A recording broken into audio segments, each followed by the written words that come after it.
Thank you, Madam Chairman. As my home state president, Ronald Reagan, once said, the most terrifying words in the English language are, "I'm from the government and I'm here to help."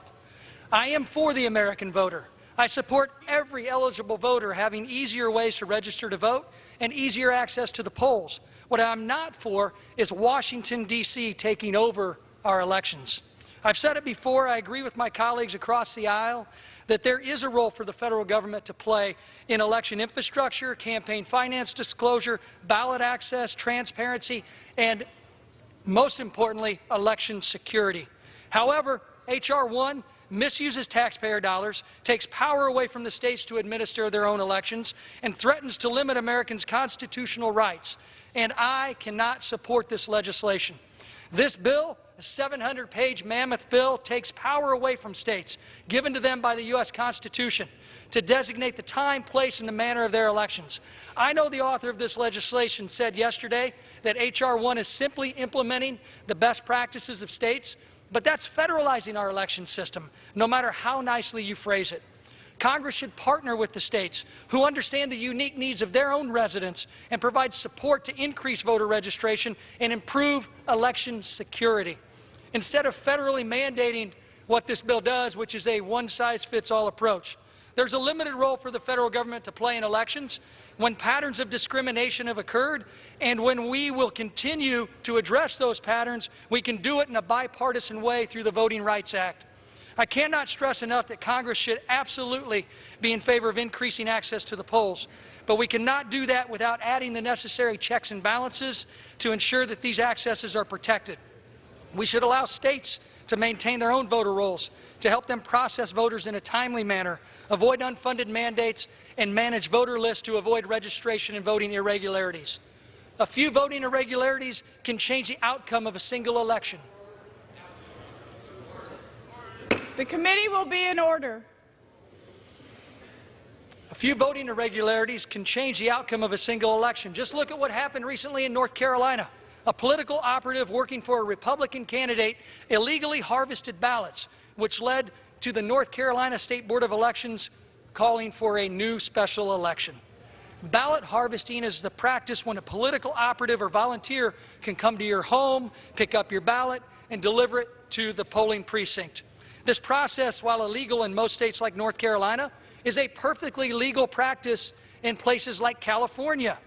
Republicans both at the House Administration Committee markup and at Rules Committee offered amendments to prohibit ballot harvesting, and both attempts were rejected by Democrats. We can no longer be naive to think that this is a practice that will simply help your elderly neighbor who can no longer get to the polls.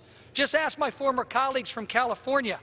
Ballot harvesting is an unguarded instrument that's occurring on a large scale as a practice used by political operatives to manipulate the outcome of elections.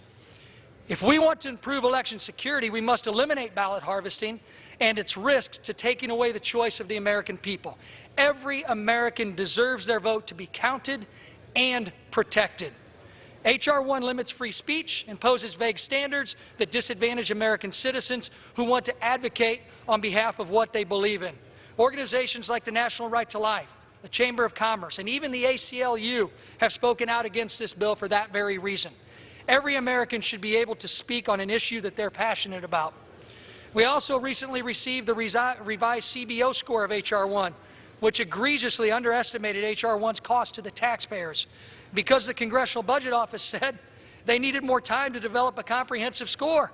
Instead of giving them more time, we're preparing right now to vote on this 700-page bill. My colleagues across the aisle are all about transparency, at least that's what I keep hearing, but I've yet to see it in action, especially when it comes to funding their own campaigns. H.R. 1 is creating public subsidies through the new government match program. For every $200, $1,200 will be going to a politician's campaign. The majority has changed this provision so many times throughout the last couple of weeks. This money will come from the U.S. Treasury through corporate fines and go into this nebulous Freedom from Influence fund. But the bottom line is, it's going into members of Congress's own campaigns. Why are we allocating money to go to politicians when there are so many other causes like transportation, infrastructure, cancer research that our tax dollars, your tax dollars, and the American tax dollars should be funding?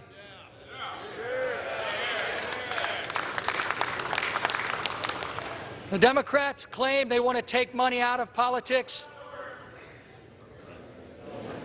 The gentleman will suspend. The committee will be in order. The gentleman from Illinois. Thank you, Madam Chair. The Democratic majority claims they want to take money out of politics, but have created a scheme that will, for the first time ever, be legal for members of Congress to take corporate money into their own campaigns. Fired. This is exactly why we need to vote no on H.R. 1. It is The gentleman's a travesty. time has expired.